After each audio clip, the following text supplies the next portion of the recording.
Dans un instant, le journal sur OSEX FM.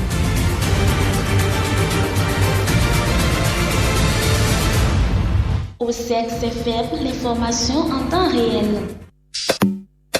Il est 13h sur OSEX FM. OSEX Info 13h. David Agoton.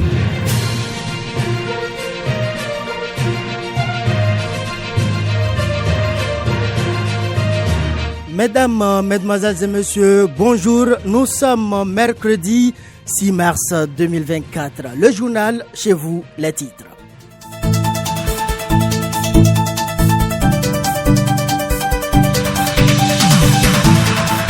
La Fédération des syndicats de l'éducation nationale de la CSTB annonce une grève d'avertissement de 24 heures pour demain jeudi 7 mars 2024. Cette grève aura-t-elle lieu? Quelles en sont les prémices? Dans le département de l'Atlantique, notre correspondant à Alada nous en dira un peu plus. À suivre.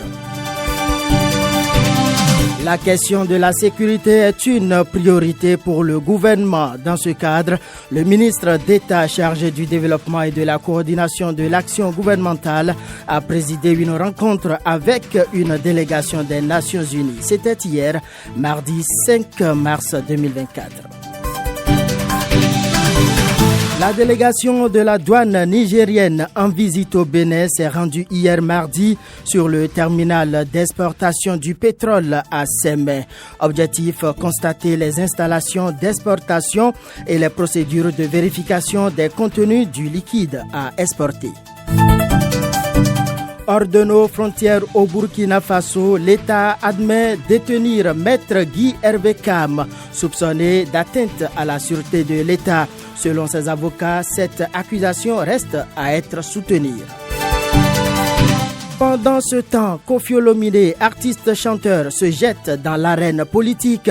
L'artiste a décidé d'être candidat aux élections sénatoriales d'ici la fin du mois de mars en République démocratique du Congo.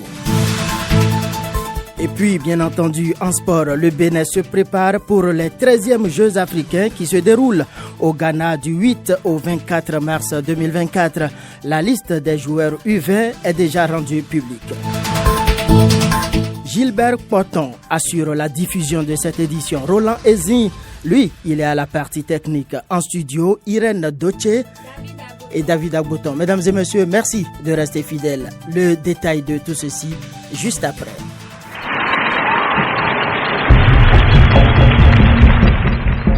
OSEX FM, la voix du peuple, la voix du salut. Je le disais en titre, la Fédération des syndicats de l'éducation nationale de la Confédération syndicale des travailleurs du Bénin, FESEN CSTB, annonce une grève d'avertissement de 24 heures pour le jeudi 7 mars 2024. Le but visé est d'exiger la satisfaction des revendications des enseignants et personnels administratifs des écoles et universités publiques. C'est à travers une motion en date du lundi 26 février 2024. La grève est prévue pour jeudi. Demain donc, aura-t-elle lieu? Quelles sont les prémices de cette grève dans la commune d'Alada, chef-lieu du département de l'Atlantique? Réponse de notre correspondant sur place. Ici, l'heure est à la concertation autour de la conduite à tenir le 7 mars prochain. Doit-on suivre le mouvement ou si oui, comment la mener? Voilà les interrogations. Les questions prouvent que les séquelles des conséquences des dernières grèves vivent encore dans les esprits et c'est au niveau de la grande masse que les débats restent houleux. La catégorie des enseignants AME. Ce qui est sûr, l'information est passée, la grève aura bel et bien lieu. La nouveauté depuis l'annonce de ce mouvement d'humeur, c'est la descente sur le terrain des équipes de la direction départementale des enseignements secondaires techniques et de la formation professionnelle pour constater l'effectivité des renseignements de la plateforme Éduc Master dans les heures à venir. Intimidation ou chronogramme de la dite institution. On attend de voir les heures à venir. Rodrigue Jude Kobi, Alada pour OSEC FM. Merci à vous, Rodrigue Jude Kobi, depuis Alada. OSEC FM, j'adore. Dans la vie courante, il arrive que des personnes rédigent des écrits ou le font rédiger par leur mandataire afin de constater un acte ou un fait juridique, comme une cession de part ou une cession de biens meubles. Cette convention écrite établie est désignée sous le vocable de acte sous seing privé. Qu'est-ce alors un acte sous seing privé? Mendel Ivik Dansou, consultant juridique, nous apporte une définition.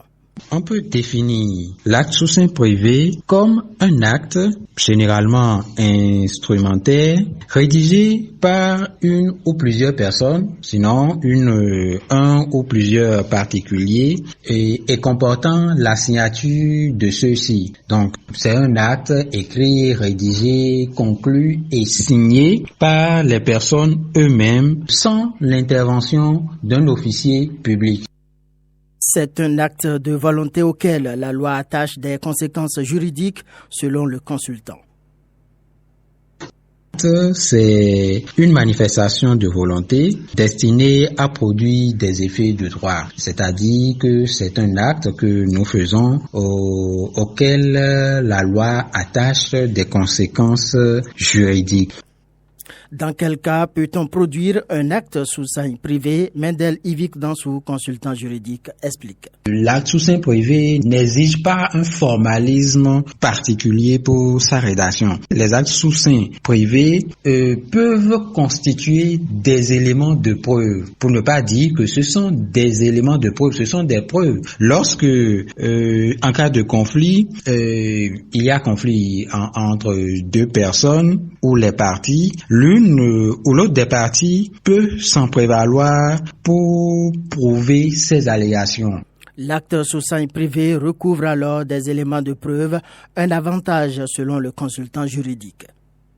L'acte sous seing privé n'exige pas un formalisme particulier pour sa rédaction. Le premier inconvénient, c'est que, au cas où la rédaction d'un acte devrait nécessairement, en vue de la loi, être conforme, suivre une certaine forme et contenir certaines mentions, l'acte, ces personnes-là, s'ils le rédigent sans ces mentions-là, l'acte peut ne plus être valable au moment où ils vont vouloir l'exhiber comme preuve pour servir ce que de droit. Le deuxième inconvénient, c'est que, étant donné que c'est un acte qui est simplement signé entre les parties, les particuliers, il peut arriver que l'une des parties refuse de reconnaître sa signature, faisant perdre ainsi à l'acte sa force probante.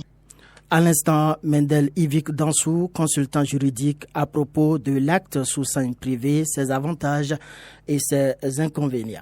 Le prénom, nom qui précède le patronyme, sert à distinguer les différentes personnes ou encore marque l'identité de soi. Mais peut-il avoir une portée spirituelle sur le porteur?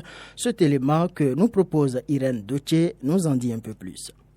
Plusieurs personnes portent des prénoms sans en connaître le sens et la portée spirituelle. À la naissance, certains parents attribuent des prénoms à leurs enfants selon leurs convictions ou leur expérience de la vie. Pour Clément Amoussou, docteur en théologie, il est important de prendre connaissance du prénom avant de l'attribuer à l'enfant. Les prénoms doivent forcément avoir un impact. On ne porte pas un prénom pour le porter. Le nom, que ce soit dans toutes les langues, à partir d'abord des langues primitives, je veux parler de l'anglais première ou de l'hébreu, du grec, le nom a toujours deux significations. Le nom oriente vers la nature et le caractère de quelque chose. Donc quand on dit le nom de quelqu'un, le nom doit directement d'abord donner une idée sur la nature de la personne et sur le caractère de la personne. Et sa nature et ses caractères maintenant définissent tout ce qu'on doit voir dans la personne et le résultat que la vie de la personne doit donner. Parce que c'est notre nature et notre caractère qui influencent d'abord les ondes que nous déployons, en quelque sorte. C'est devenu presque une mode dans la combinaison des syllabes des prénoms des parents pour en faire un autre pour l'enfant. Ce n'est pas comme d'année, mais Clément Amoussou attire l'attention sur la portée spirituelle des prénoms. Pour les parents qui font la combinaison de leurs deux prénoms pour sortir un prénom pour leur enfant, ce n'est pas mal.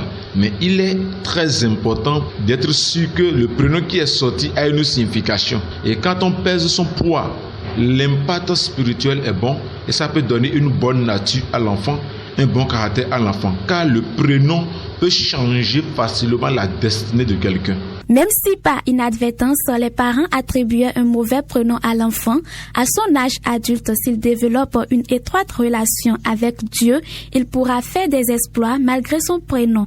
Clément Amoussou à nouveau. Il faut que celui qui porte un nom qui a un impact négatif sur sa vie se rapproche. Je conseille plus les serviteurs de Dieu pour qu'on puisse prier avec lui et voir spirituellement qu'est-ce qu'il y a lieu de faire. Parce que si c'est déjà sur son acte civil, il ne peut pas changer. Mais il peut transformer, détruire l'influence positive et remettre les choses en place spirituellement. Au sexe FM, la 5.3. Information en page nation et en bref maintenant. Le ministre d'État chargé du développement et de la coordination de l'action gouvernementale a présidé hier une rencontre avec une délégation des Nations Unies. Ceci en présence d'autres ministres tels que le ministre de l'Intérieur et de la Sécurité publique, le ministre de l'Enseignement supérieur et de la Recherche scientifique. Il était question d'échanger sur des questions sécuritaires, surtout en rapport avec la sécurité routière. Il faut noter que la question de la sécurité publique est une priorité pour le gouvernement. La délégation de la douane nigérienne est en visite au Bénin, a visité le terminal d'exportation du pétrole à Sémé. C'était dans la matinée d'hier mardi 5 mars en présence du colonel des douanes Marcelin Laourou. Selon les informations, l'objectif est de constater les installations d'exportation et les procédures de vérification des contenus du liquide à exporter. Il faut retenir que la partie nigérienne est satisfaite des travaux d'installation et d'exportation effectuées. Les informations hors de nos frontières à présent.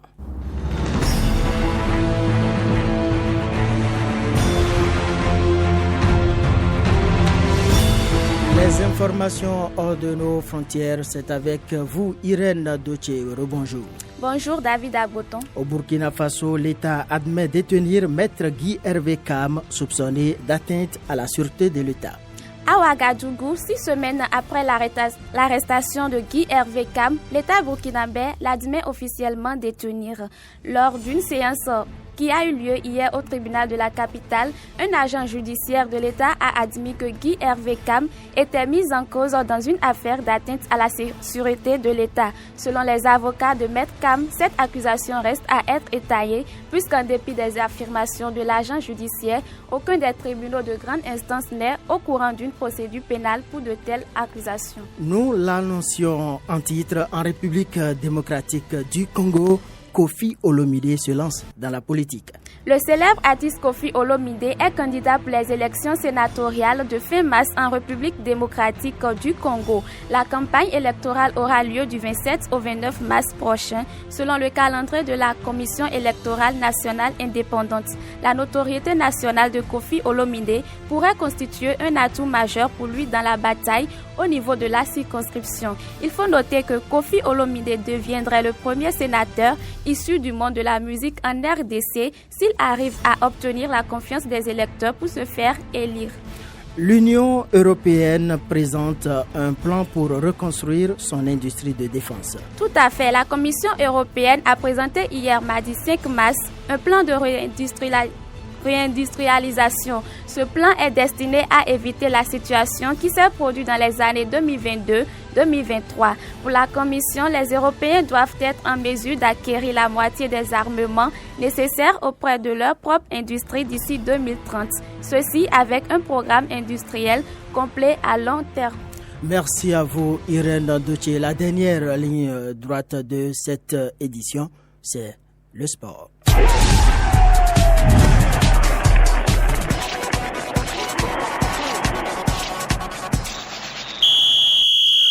Le sélectionneur des U20 du Bénin, Mathias Degueno, a rendu publique la liste de ses poulains. C'est dans le cadre des 13e Jeux africains qui ont lieu du 8 au 24 mars 2024 à Accra au Ghana.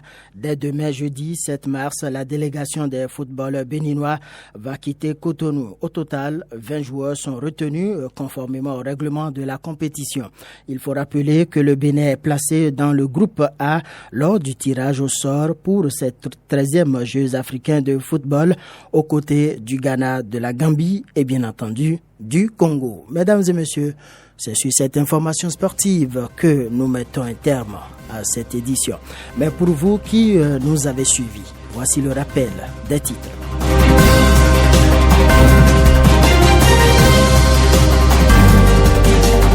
La Fédération des syndicats de l'éducation nationale de la CSTB annonce une grève d'avertissement de 24 heures pour demain jeudi 7 mars 2024. Cette grève aura-t-elle lieu? Quelles sont les prémices de la dite grève? Dans le département de l'Atlantique, vous avez suivi notre correspondant à Alada, Jude Rodrigue Kobi. La question de la sécurité est une priorité pour le gouvernement. Dans ce cadre, le ministre d'État chargé du développement et de la coordination de l'action gouvernementale a présidé une rencontre avec une délégation des Nations Unies. C'était hier mardi 5 mars 2024. La délégation de la douane nigérienne en visite au Bénin s'est rendue hier mardi sur le terminal d'exportation du pétrole à Sémé. Objectif, constater les installations d'exportation et les procédures de vérification des contenus du liquide à exporter. Hors de nos frontières au Burkina Faso, l'État admet détenir Maître Guy Hervé Kam, soupçonné d'atteinte à la sûreté de l'État. Selon ses avocats, cette accusation reste à être soutenue. Et pendant ce temps, Koffi Olomide se jette dans l'arène politique. L'artiste a décidé d'être candidat aux élections sénatoriales d'ici la fin du mois de mars en République démocratique du Congo. En sport, nous vous l'avons annoncé, le Bénin se prépare pour les 13e Jeux africains qui se déroulent au Ghana du 8 au 24 mars 2024. La liste des joueurs U20 est déjà rendue publique. Gilbert Poton a assuré la diffusion de cette édition sur Zeno Radio, notre application, et sur nos différentes pages Facebook, Twitter, YouTube et bien entendu Inks Ezin Roland. Lui, il a assuré la partie technique. En studio pour la présentation, David Agoton, Irène Dotier. Merci de nous avoir suivis. Excellent après-midi à chacun et à tous.